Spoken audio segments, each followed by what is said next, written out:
যখন হঠাৎ অ্যাক্সিডেন্ট হয় দেখি সবাই জানতে পারে, তাহলে রোড অ্যাক্সিডেন্ট হয়ে হচ্ছে না মানুষের, যেখানে আমি ঘরে বসে বসে আমার মৃত্যু হতে পারে না। আম্মু, তুমি যে এত টেনশন করো, আমার যেখানে মরণ থাকে প্রতিদিন তো আমি আল্লাহর কাছে কত বলতাম যে আল্লাহ ওকে তুমি হেফাজতে রেখো, তোমার হেফাজতে আমি আসছি।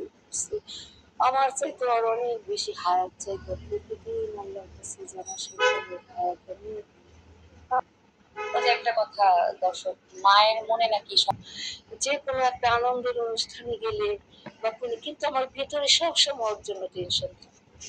মানে ভিতরে ভিতরে আমি হাসি খুশি বাইরে হাসতেছি, কিন্তু ও প্রতিদিন আমি, ও যখনই টেলিফোন করতে, বাবা তুমি সাবধানে ফ্লাইং করো, বাবা তুমি সাবধানে ফ্লাইং করো, এরকম কত বলছি বুঝাইছি।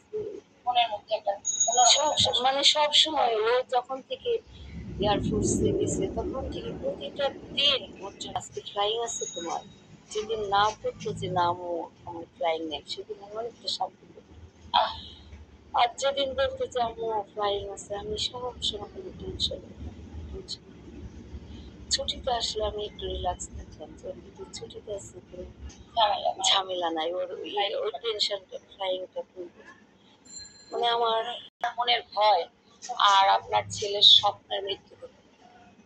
আসলে দর্শক, আমরা এমকে কেউ ভুলবে না ওনার যে অসীম সাহসিকতা দেখায় গেছে, কিন্তু এত অল্প বয়সে চলে গেলেন। ওনার নিশ্চয়ই আরো অনেক স্বপ্ন ছিল।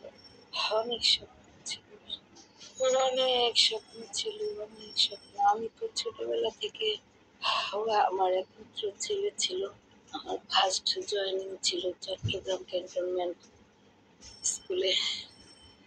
ওকে অনেক ছোটবেলা থেকে আমি সাথে করে স্কুলে নিয়ে গেছি, যেহেতু আমি কোনোদিন কোনো আমার হেল্প নেওয়ার মতো কোনো লোক আমি কখনো রাখিনি, আমি একাই আমি ওকে সবকিছু করছি।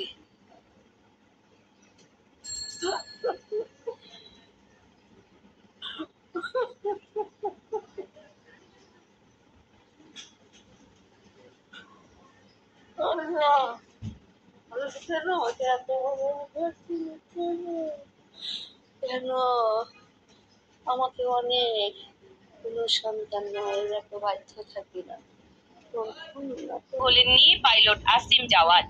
তাই তো এক ইন্টারভিউতে আসিম বলে গেছেন, বিয়ের পর আমার ডান হাত ছিল আমার স্ত্রী, সে আমাকে অনেক বেশি সাপোর্ট দিয়েছে, অনেক অবদান রয়েছে আমার স্ত্রীর, এমন ভালো স্ত্রী পেয়ে অনেক খুশিতে ছিলেন।